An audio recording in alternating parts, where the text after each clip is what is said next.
Welcome to Beth Tikkun and our ongoing study of the Torah portions in the light of the calendar, which is our key for unlocking God's spiritual seasons in the year. This week we are in Parsha Emor, Leviticus 21 to 24. God's spiritual curriculum in the year is called salvation. We go through the whole process of salvation every year, from death and rebirth at Passover to being educated in the Word at Shavuot, to receiving the Word on our hearts at the time of the fall Moedim, to putting flesh and bones on our salvation in the winter. We find ourselves now in the counting of the Omer, the 7 weeks that connect Passover to Shavuot. Groundwork is being laid now for a new work in us that's coming up on that 50th day of the Omer, which is Pentecost or Shavuot. Before we jump into Parsha Emor, let's quickly review the recent portions through the portion titles. In the week of unleavened bread, back at Passover time, we read Parsha Shemini. Shemini means 8, and we talked at that time about rising above the natural cycle. The natural cycle is defined by the number 7, as in like 7 days of a week. And 8 is one beyond the natural. Passover is a time when God is inspiring us and lifting us to a new level, a new stage of transcending the natural order. In the double portion of Tazria Metzora, we looked at how the beginning of healing and new growth is first seeing our inner impurity. By the new light of a higher level, right, Shemini, higher level, and by the new light of that higher level, we experience life a bit differently. Suddenly, what seemed normal and acceptable now reveals a taint of darkness we didn't see before. Tazria means when she sows, when she gives birth, when she sows seed, which is the idea of the beginning of growth, right? And Metzora means a person who is afflicted with Zarat, a disease in which an inner impurity is reflected onto the skin. So again, the beginning of growth, Tazria, is seeing our inner impurity, Metzora. Well, in the next portion, another double portion, we looked at the true answer to the plight of the Metzora. Acharei mot means after the death. And we can think of the dead person as the Metzora, separated from the community. The Metzora is really all of us to some degree. In Acharei mot, we found the answer for our inner impurity rests in the work of Yeshua, reflected in the Yom Kippur service, right? That's where we read about the Yom Kippur service. And the presentation of Yeshua's blood there at that time. Kedoshim, right? That's a double portion named Acharei mot Kedoshim. Kedoshim means holy ones. In Kedoshim, we began to see a picture of the normal life that God is putting before us like a mirror, the holy life of love for God and our neighbor, for which we are designed, right? All of this is laying the groundwork for us as we're approaching Shavuot. So this review leads us to Parsha Emor. Emor means say, and is taken from the first verse. And the Lord said to Moses, "Say to the priests, the sons of Aaron, and say to them, no one shall make himself unclean for the dead among his people." This is addressed to the priests, and it's saying, don't make yourselves unclean for the dead, except for close relatives. So this construction using say twice is unusual. Say to the priests and say to them, blah, blah, blah. That's unusual. And we'll talk more about that later. But first, just to continue with the summary here, Emor has 2 big topics and a few smaller topics mixed in. The 2 main ideas are 1, the laws of holiness for the priests, and 2, the Moedim, God's appointed times in Leviticus 23. So regarding the holy status of priests, they're not to come into contact with a dead body except for a member of their immediate family. They must not degrade their bodies in ways that cultic rites of the time did, for example. No tattoos, by the way. There are rules for who they may marry, and only priests without a major blemish or disfigurement can bring sacrifices. Now, they could still be priests, but they just couldn't bring sacrifices if they had a disfigurement of some kind. The priests are also instructed here regarding animals they can accept and can't accept as offerings to God from the people. In chapter 23 is a listing, as I said, of God's appointed times, or we might say holidays. God calls them my Moedim. He begins by reiterating the Shabbat, which is a weekly appointed time, and then he describes 7 annual appointed times, so within the year. The text includes some of the sacrifices that are part of sanctifying these special days, setting them apart and making them holy. And in the last chapter of the portion, we have commandments regarding the oil for the menorah and the 12 loaves of bread that are to be replaced weekly on the Shabbat in the holy place on the golden table. At the end of the chapter, we read the tragic story of the man who blasphemes God's name and is put to death. He's stoned. So before we work Emor into the flow of the calendar, let's notice something about this whole second half of Leviticus, or Vayikra, the book of Vayikra. It's particularly focused on a single word, holy, or holiness. What we're seeing in the book of Vayikra is the climbing of a mountain, a holiness mountain. In one sense, the whole of the Torah is a spiraling upward, right? From the beginning till Revelation, we're going up and up and up. But Vayikra is special in particular, and Vayikra means, and he called. It's like God is calling to us, saying, climb up here, I'll help you.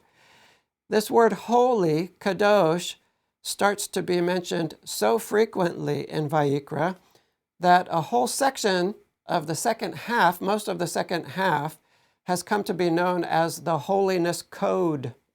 The last chapter of the book in particular has the word kadosh 12 times, just in that one chapter.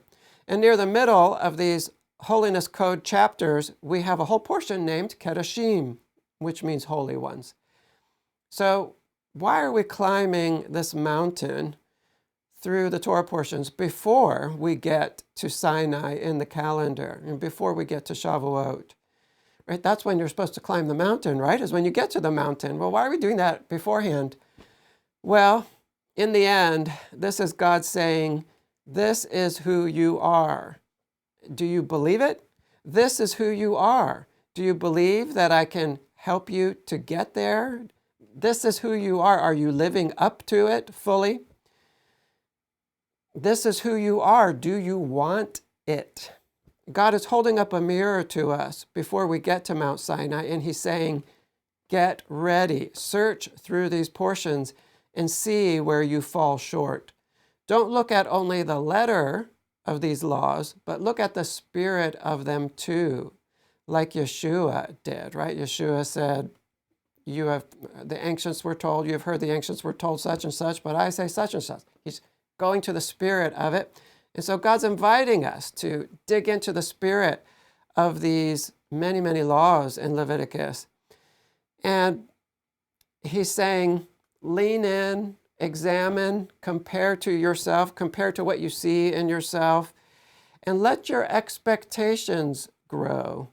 Let your desire for holiness grow. Right? He's saying, my level of holiness that you can see in the picture of Yom Kippur, which he gives us near the beginning of this whole section of Scripture, shows us this level of holiness that we have to use in approaching him, his holiness, that requires a holy approach to him in Yom Kippur. And he's saying, look into all that. How are you matching up to that? And he's also saying, do the work of anticipation for what I'm about to do at Shavuot. So seeing this pages-long description of holiness, both helps us to see better where we're falling short, and it also helps us to see the goal. It inspires us. It's a chance for us to say, I can do better in this area, right? We've got some new light that's helping us to see that. And we can tell the Lord at this time, I'm trusting you for salvation in this area or that area, right? It's a mirror, and it helps us to prepare. And so, along with this work of seeing ourselves, seeing the darkness that remains, we can also be doing the work now of allowing our anticipation to grow as Shavuot approaches. Counting the Omer obviously helps us in this work of anticipation. How much more pleasing must it be to God when we are eagerly awaiting the next step in faith, rather than just stumbling through a moed with little preparation, inwardly or outwardly. We don't come to a meeting with God unprepared. Part of being prepared is that we do the faith work and the inner vision work and the anticipation work that helps to prepare our hearts and minds for the meeting to come. So let me just make a practical suggestion here that we add to our daily prayers just a minute or two to express our desire to be holy and a commitment to holiness, and also let God know that we are looking forward to the next moed, even as we do whatever we can now to change. We're not just saying, oh, change me then. We're doing what we can now. But we're also saying we're looking forward to this big day coming up. So let's turn our attention back to Parsha Emor now and think about how it fits into this larger picture of the overall flow of the calendar. The title Emor, which again means say, is focusing us on the idea of communication. God requires holy vessels to communicate his word through. The idea of having a clean vessel for communicating the word is not only an important part of the description of the holy life, it's central, right? Near the middle. We're finding this portion near the middle. It's about communication. And so if the title is pointing us toward clean vessels for communication, we need to think about how the two main topics of the portion fit into that idea. Again, the two main topics are, one, the holiness of the priesthood, and two, the Moedim, God's appointed times. What do those have to do with communication, for example? But before we do that connecting of these topics to the title, let's talk about why we might be coming to a portion focused on communication here, near the middle of this holiness code section of Scripture, right after the middle portion called Kedoshim. Speech, talking, or the word, this is a middle territory between the spiritual and the physical, the invisible and the visible. We often find the word at the center of a movement from the spiritual to the physical, the movement of bringing heaven down to earth. Thought is invisible, right? It goes on up here. Although I saw a scary news story the other day about how they're reading thoughts through the MRI. Terrible, if you ask me. You can't see a thought without sticking your body in an MRI machine. And you can't hold a thought in your hand. On the other hand, action and physical stuff, those are concrete. We can see them and we can feel them. But what is speech? Speech is the temporary disturbance of the air. It's waves in the invisible air. Speech starts as a thought, and by means of the voice box, right, the thought becomes waves in the air that hit your eardrum. The waves are moving fast. They're about 750 miles per hour. They last just a moment and then vanish as if they never existed. Speech exists in a middle place between thought and action, which is why we often hear the rabbis talk about the progression of thought, speech, and action. They place speech in the middle. First we have a thought, then we put that thought into words, even if we're doing that internally up here, and then we act on those words. So this is why our speech begins in the neck, right? By the way, so our voice box is located here in the neck. Why did God choose to place the origin of our speech in our neck? Because the neck is a middle zone, right? It's a middle zone between the upper world of the head and the lower world of the lower body, right? This middle area of the body is where this middle region of the word is formed. It's where it starts anyway. So since the words come in the middle of this whole process, there's a lot of potential there for the process to be derailed or tainted by words that don't accurately represent the thoughts. So what does the priesthood have to do with this middle ground and with speech specifically? Well, the priests also stand in the middle between God and mankind. They take messages and gifts from God to man, and they take messages and gifts from man to God. They have the responsibility of keeping and guarding the word and delivering and teaching the word. This is very literal, right? They're very careful with how they copy the Torah, for example.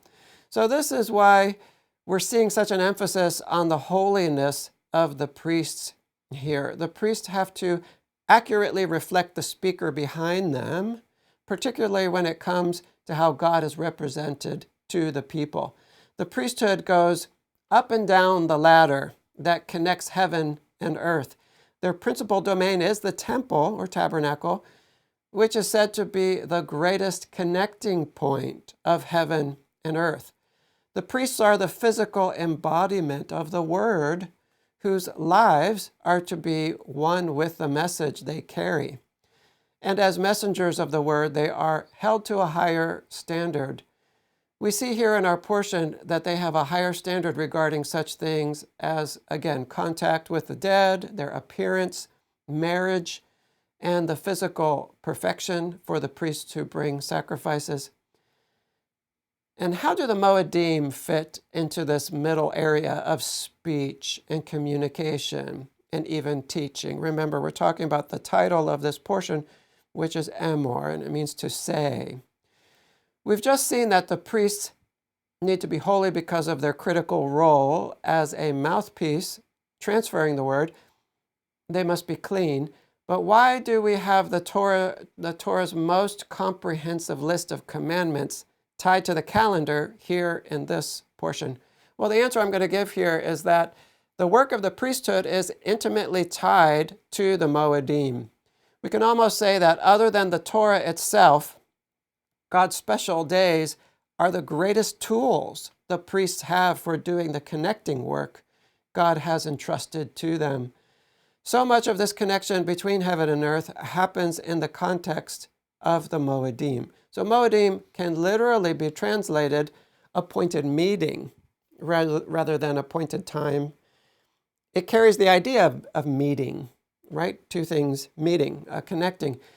These are God's great connecting points in time and also to some degree in space. And since most of these are called holy convocations, we gather together physically for them, not to mention the fact that several are also called pilgrimage festivals when the whole country is gathering in one place. So they connect in both time and space. And so these vessels of connection that are so important for the priesthood must also be holy. They must be sanctified, set apart, and they must be clean and purified. Special offerings must be made on these days at the temple that work to sanctify the priesthood and the people and the days themselves and the elements of the temple service that are going to be used that day and connecting. So all must be put in order and prepared and cleansed as the people prepare to meet their God. And so these appointed times become occasions for great teaching as well, the public reading forth of the Torah, so that the people can hear it. Remember, a lot of people couldn't read in those days, or maybe they didn't have access to a scroll. And the people can discuss with the teachers at these times also, especially in the pilgrimage festivals. Our only story of Yeshua as a young man is the story of how he was found in the temple at Passover, right? One of the 3 pilgrimage festivals, sitting among the teachers, listening to them and asking them questions.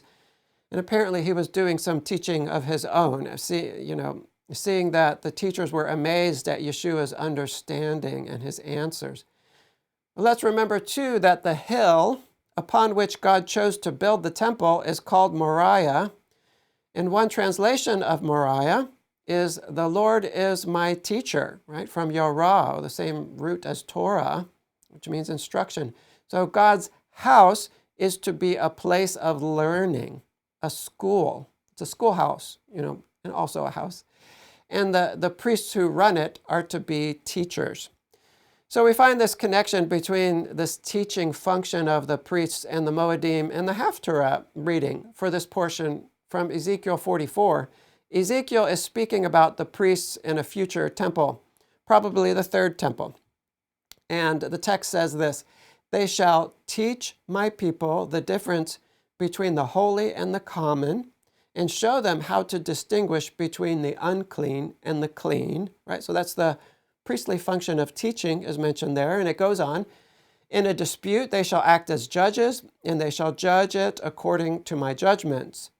They shall keep my laws and my statutes in all my appointed times, and they shall keep my Sabbaths holy." So again, here we have the priests portrayed as teachers, and in the very next verse, the priests are presented as those who keep God's appointed times, who watch over them and guard them. And so there's very much a connection between the appointed times and the priest's teaching. So let's go a little further into the idea of education now. The rabbis often connect the idea of education to this portion, and not only because of the emphasis on the priesthood and the Moedim, but also because of the title of the portion. The typical formula God uses when communicating his commandments is "speak to the Israelites" and "say to them." So speak, the verb daber, comes first, and then Emor, say, comes second. So here, though, in this instance, we have Emor twice: "say to the Israelites" and "say to them." Right? So this is not only unusual, but the title of the portion actually comes from one of these words for to say, Emor, right? Emor. The Kihot Komish explains that the 2 Hebrew words translated "speak" and "say" carry different nuances. I mean, in English, they're almost identical. If we say "speak this," or "speak" maybe sounds a little bit more formal to us, but it's different in Hebrew. They carry some extra meaning. There's a difference between the two. Speak connotes hard speech, which is straightforward and emphasizes accuracy and precision. Say, on the other hand, is soft speech, which is speech that tailors the message for the specific listener to make sure the communication is happening effectively. So with Emor, say, we translate "say" in English, you take more time to consider who your listener is, and you adapt the message a bit to fit that audience. So you can see why this topic of education comes up here in this portion. God is emphasizing with his own speech to the priesthood this idea of soft speech, right? Say to the priests and say to the sons of Aaron and say to them. In our day, teachers are more and more understanding the great value in adapting the message for a particular class.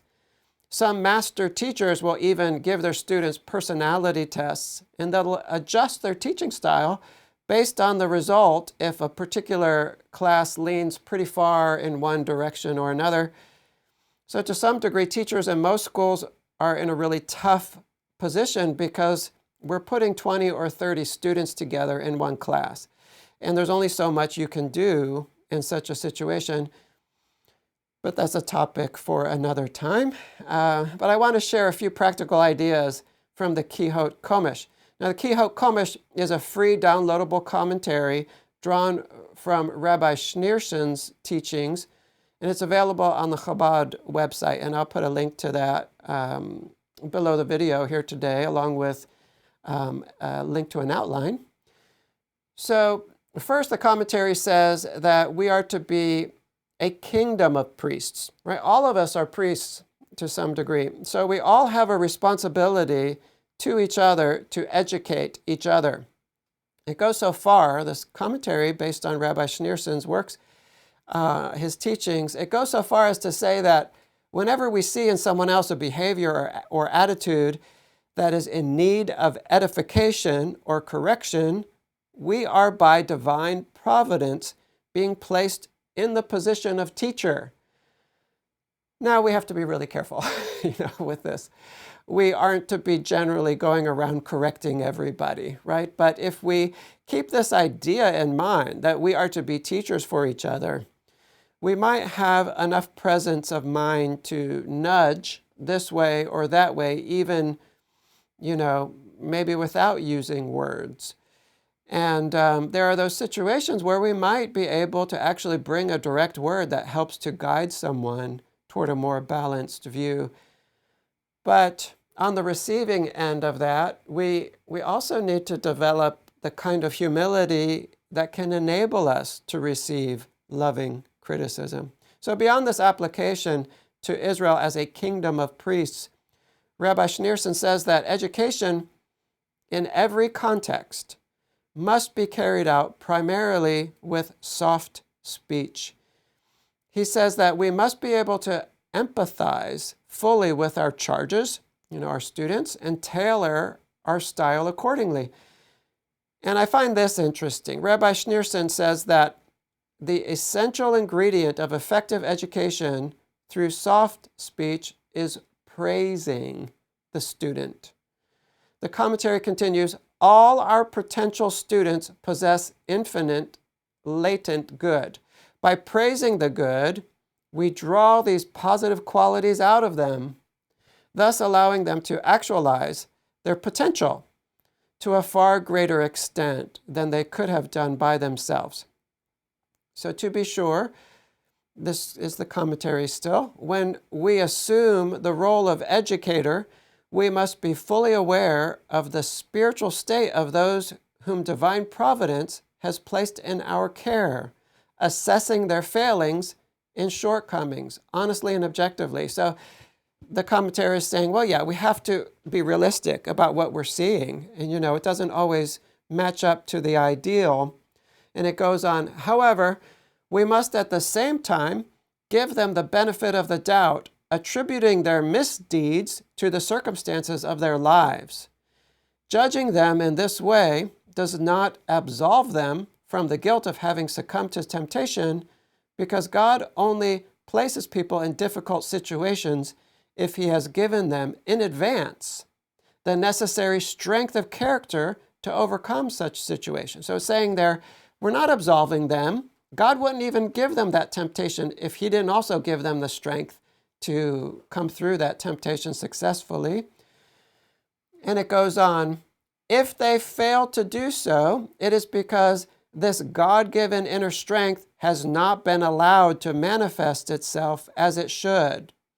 And the reason for that is because we, who are responsible for educating our charges, have not praised them enough.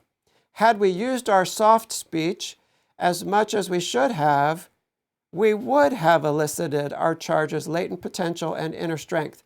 All educators should thus assume personal responsibility for the moral failures of their charges, which is a pretty big thing to say. What Rabbi Schneerson is saying, though, here, it's quite something. And for one thing, he's saying that a teacher needs to know his charges well enough to be able to see past the flesh into the infinite spirit of the student. And when the teacher sees that bright light inside, that might be under some of the bad behaviors, if there are bad behaviors. So when the teacher sees that, he or she is to praise the student for the good that is there and the skill potential there. There's probably I mean, this is probably the teacher's greatest mission as a teacher, is to uncover the child's unique potential. Children need to be praised a lot for the good that God has put in them. The student can't really see this himself or herself. They just don't have enough experience in life or knowledge to be able to see themselves in that way. So this perceptive ability of the teacher and the teacher speaking forth what he or she sees is critical for the student to be able to bring those qualities forth. To some degree, the teacher needs to look past the moral failures by giving the students the benefit of the doubt. You know, they have a tough family situation, or they have a genetic predisposition, whatever. Give them the benefit of the doubt. Instead of focusing on those failures, focus on uncovering what God made them to be and praise them for what you see there. I think this is profound advice, not only for the teacher-student relationship, but for all of us and all of our relationships. We'd have a much better world if we operated this way. It's not that failure should go unpunished, as I said. It's just that we don't connect those failures to a person's core identity. We don't say this is a bad boy or that this is a good girl. We don't give them more weight than they deserve, these times where they trip up. And even if we do need to punish, at the same time, we reach in to pull out the good locked up in a person. If a person thinks they're only a mess up, they're going to behave that way, right? So imagine how our prison system would be different if we weren't just punishing, but we were also sending in people who were trained to look into prisoners and say, here are your special gifts that only you have. And this is what you need to bring to society, right? Imagine if we were focusing on that in our prisons.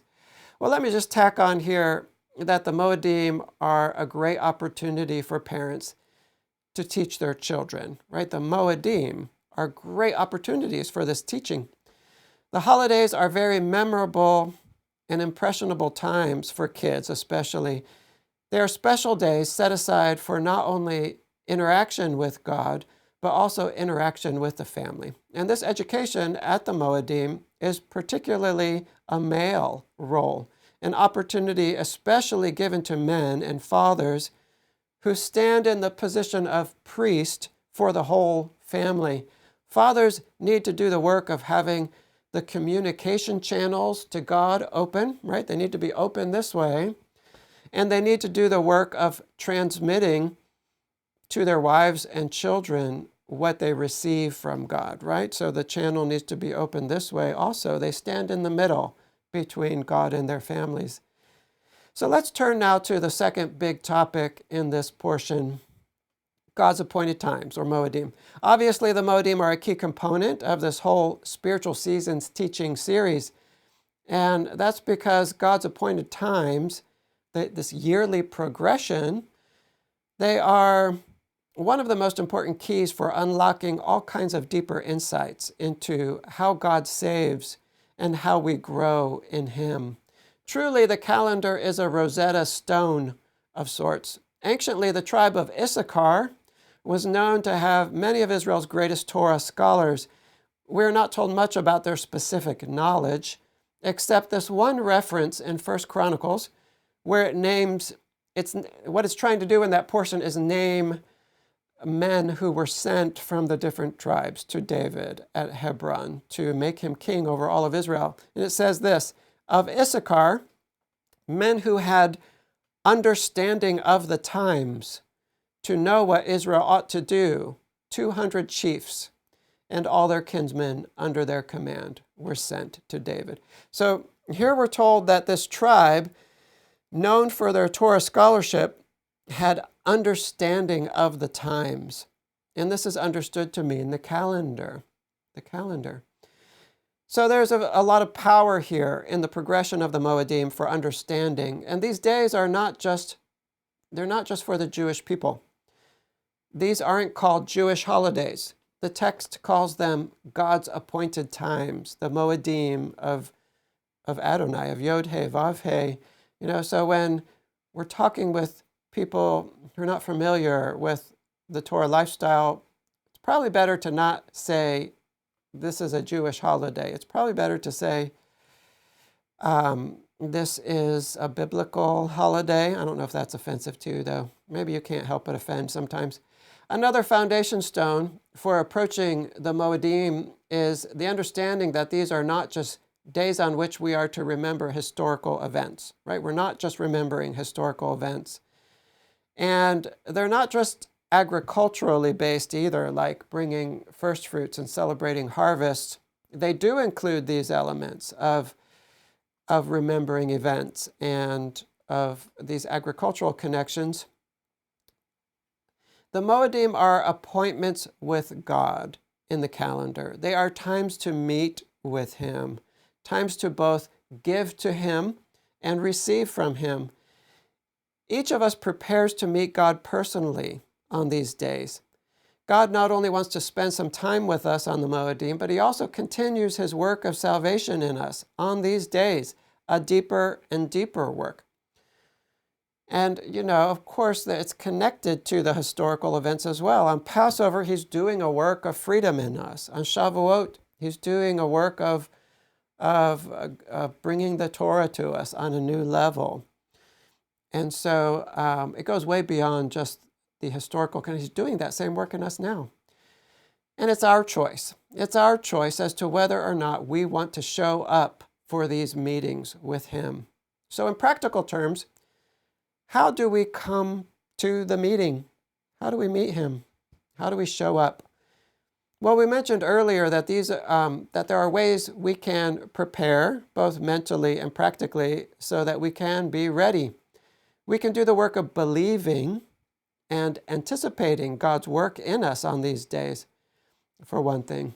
One way we show up is to not work, if the Torah says to not work on that day. Another is to do what we can to observe the commandments related to these days, even if we don't have a temple. So many of these days are focused on the temple, but lacking a temple for thousands of years, those who follow God have developed ways to continue honoring and guarding the commandments related to the Moedim.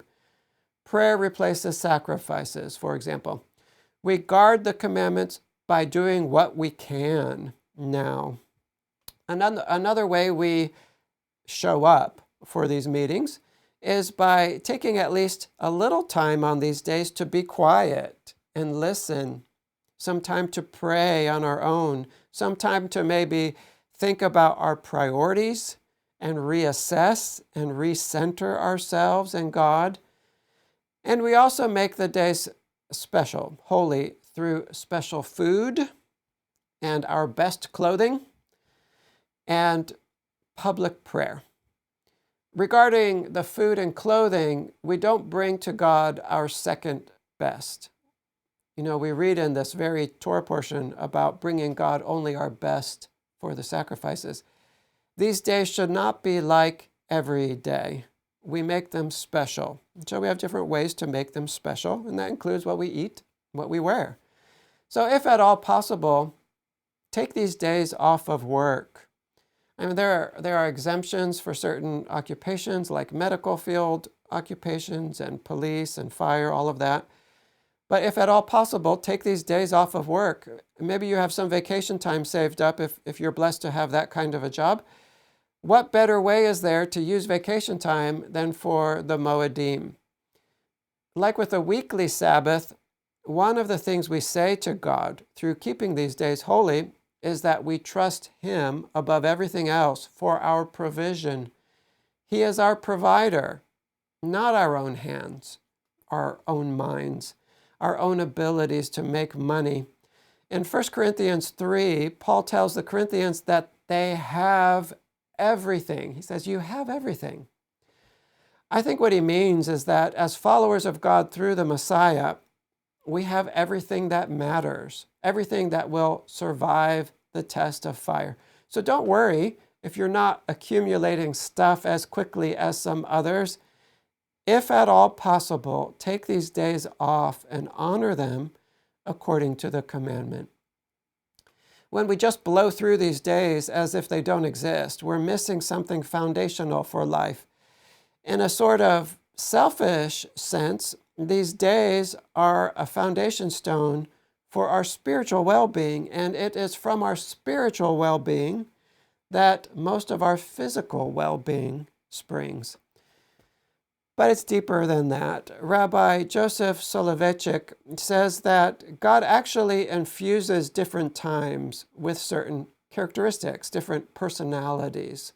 Almost like you could go through the 365 days, and each one is a different kid in a classroom. They're just different. They're created differently. And he says, when we refer to a holy day, we do not merely mean to signify that it is a day in which man somehow experiences holiness. The day itself has an inner endowment, a charisma hidden in its very substance. And so we can spend that day doing what we normally do, or we can enter into the special charisma of that day, the unique personality of it. Each day being sanctified and imbued with a unique power to speak to us and to encourage us. So this idea that God has specially imbued each day with its own character also includes the days that have been added to the list of revealed Moedim over time, including Hanukkah and Purim. It's God who originally created the uniqueness of these days. And fascinatingly, the rabbis have seen veiled references to both Hanukkah and Purim in the text of Emor, and the two topics that come after the 7 annual Moedim in Leviticus 23. Chapter 24 starts with commandments regarding the menorah, and specifically the oil for the menorah. This is an allusion to Hanukkah. It doesn't say the name Hanukkah there. That's a man added Hanukkah to the calendar. But after all of the 7 listed in Leviticus 23 comes this commandment regarding the menorah and the oil for the menorah. So part of the Hanukkah story is how 1 day's worth of oil for the temple menorah burned for 8 days. And then the next topic after that one is the 12 loaves of bread that are to be replaced in the holy place every Shabbat. The rabbis say this bread, which, in Exodus is called lechem panim, is a kind of backwards reference, a very veiled reference to the idea of God's hiddenness at Purim. And that's called Hester panim. So there's a very veiled reference there in the bread to Purim. My general approach to Hanukkah and Purim is that God hid these special times in history for us to find. It is God who chose these days for special events to happen in the history of Israel, not the people, right? They didn't set up what would happen at Hanukkah or at Purim in the year. They weren't thinking that way. It's God who brought about those events at those times. And he delights that the bride recognized what he had hidden there and chose on her own to put in place for generations the free will offerings of these additional Moedim. In the end, these hidden Moedim are very much a part of the overall plan of salvation that God has built into the whole creation.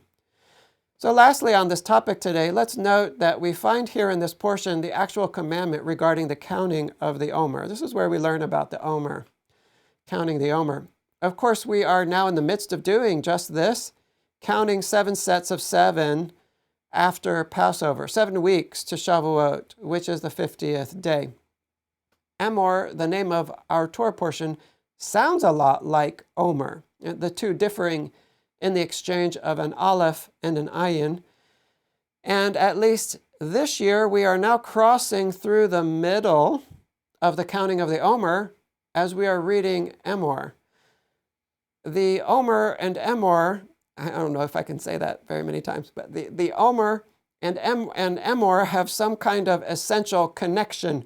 This portion about communicating the word is at the center of the Omer. I think one deep connection is that God is communicating to us now during the Omer. It's about communication right now. About saying, here is what a holy person looks like. Examine yourself in relation to this. There's a lot of communication happening. There's much to say here, but we'll have to save it for another time. For now, I'd like to repeat a story that I heard Rabbi Raskin tell in connection to the Omer. It's a true story.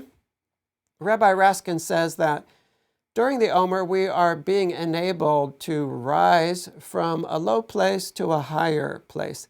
And he connects to this idea a story from the time of the Alter Rebbe.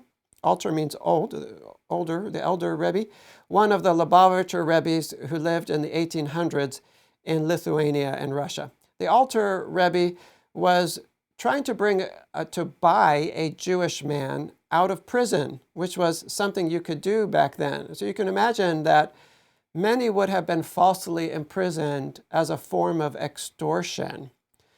And one of the people the Alter Rebbe asked for money to buy a Jewish man out of prison was Rav Gavriel. Rav Gavriel had been married for 25 years but had no children. He had done well in business, but had recently lost his wealth. The Rebbe didn't know about the recent events that had befallen Rav Gavriel. When he asked him for the money, he didn't know that Rav Gavriel didn't have any money. And so Rav Gavriel felt very bad, but he couldn't do it. But when his wife, Hannah Rivka, heard that the Alter Rebbe requested this big amount for charity, she pawned her pearls and her diamonds, and she took the coins she got, and she sat down at the table and polished each one with sand. And as she was shining each one, she was praying that God would change their mazel, change what God had, the judgment that God had decided for them, and that her husband should start to make money, and God should bless them with children.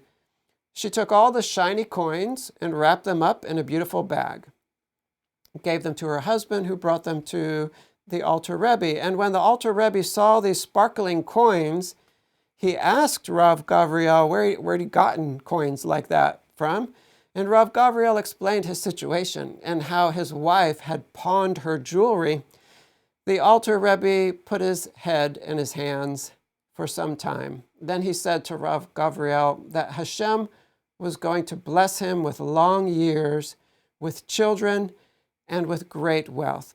And he even blessed him that people would simply like him as a person. So soon afterwards, the Alter Rebbe asked him to move to another city where he became very wealthy. In fact, he sold jewelry, right, which his wife had pawned. And he had sons and had daughters. And he lived until the age of 110. And his wife lived 2 years beyond him. And he was known as Rav Gavriel Nosei Chen, Rav Gavriel, the one who had tremendous grace. And people liked him. So here was a woman and a couple who had great compassion on a fellow Jew in jail, and secondly, had great respect for their rabbi who requested a sum of money, and third, had the faith to see in this tragedy of imprisonment an opportunity for a great salvation, the faith that God would flip the evil and take them from a low place to a higher place. So they turned away from the stuff of this world, right? They pawned that jewelry, and they faced directly toward God. They risked their lives in a way, their ability to buy food. To them, the blessing of God through the rabbi was more real than the coins themselves. We can't trust in those coins. We can only trust in the blessing and the promises he gives us, that he is indeed lifting us up, and he will not stop until he gets the job done. And this woman not only believed, but she had the chutzpah to ask for a lot, right? Don't just give me children, but give us wealth, Then literally put their money where their mouth was, what was left of their wealth, what they had to live on. And indeed, God raised them up. It's a beautiful story. So speaking of the Omer, let's turn now to a specific focus on Yeshua in this discussion. I want us to think a bit about what Yeshua was doing after his resurrection. Everything he did after rising from the dead until his ascension happened during the counting of the Omer. And even after his ascension, the sending of the Spirit upon the disciples at Shavuot is also the fulfillment of a promise Yeshua gave to his disciples. It's all coming through Yeshua. So the Omer is a time for building step by step on a foundation that has just been elevated and in a way kind of wiped clean, reset. There's a kind of passing away of one life in the beginning of another happening. Passover especially is a time of rebirth to a new situation, a new phase of our journey, a new year. Passover is a time of death and resurrection, as it was for Yeshua. And so it's that way for us too. And so for that small group of believers, that Passover was a dying time. As their rabbi hung on the tree, they doubted their understanding of God's plan, and they would have naturally doubted their experience of walking with Yeshua, and they're kind of wondering, what was that all about for those 3 years? They said that they had hoped he was the Messiah, but he was put to death. So how could they not be devastated? How could they not doubt? And so the hope and the cords that had bound them together had come unraveled. And there was a kind of scattering of the flock, a separation.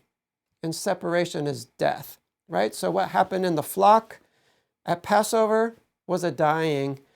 Well, what happens afterwards is a study in starting again at a higher level.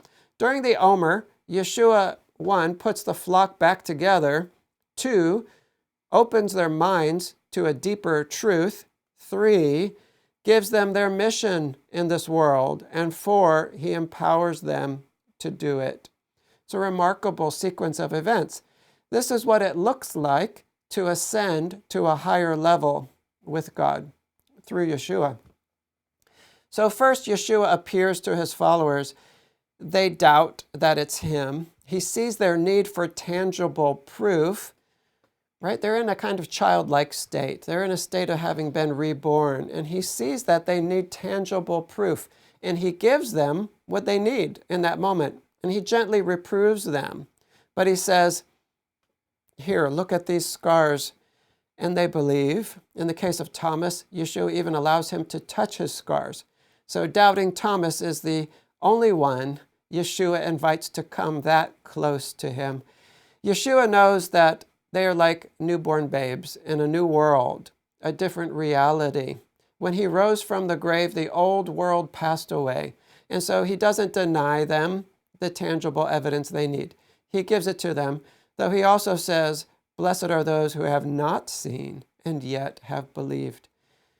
Yeshua would go on to empower them by opening up the scriptures to them, as it says at the end of Luke, that Yeshua not only opened the minds of the 2 on the road to Emmaus, but he did the same for all of them when he appears among them. He opens their minds to the scriptures. And he also gave them a mission, the gift of knowing why you're here in this world. Isn't it great to know why you're here in this world? So that's a gift he gives them. And that mission is to go out and to take the good news to the whole world.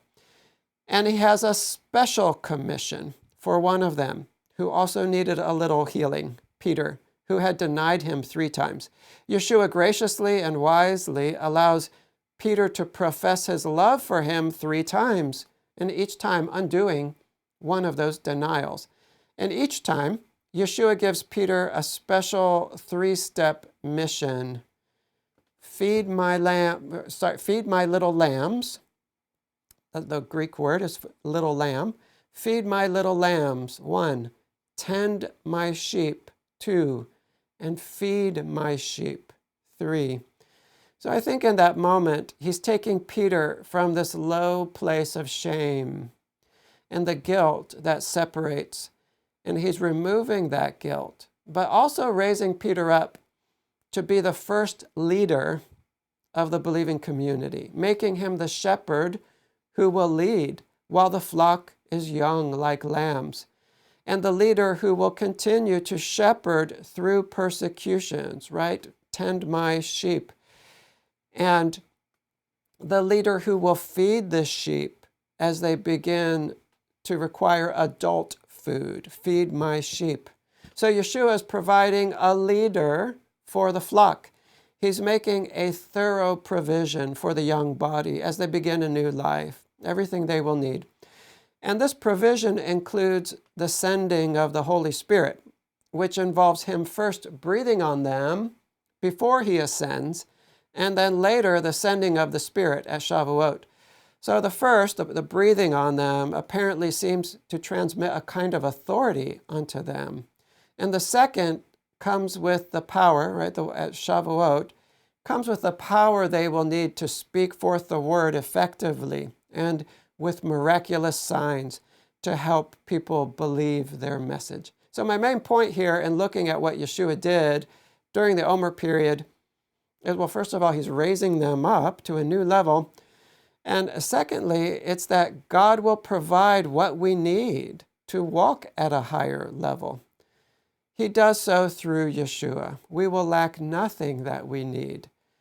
Trust him in this as we step off onto a new path together.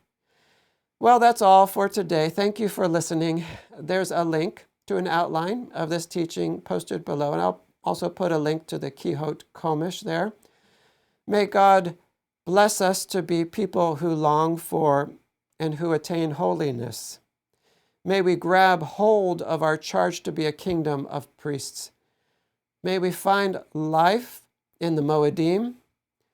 May he bless us in this period of the counting of the Omer with faith that he has fully prepared us for a new level of service. And may we rise up to be the people he has made us to be. Shalom.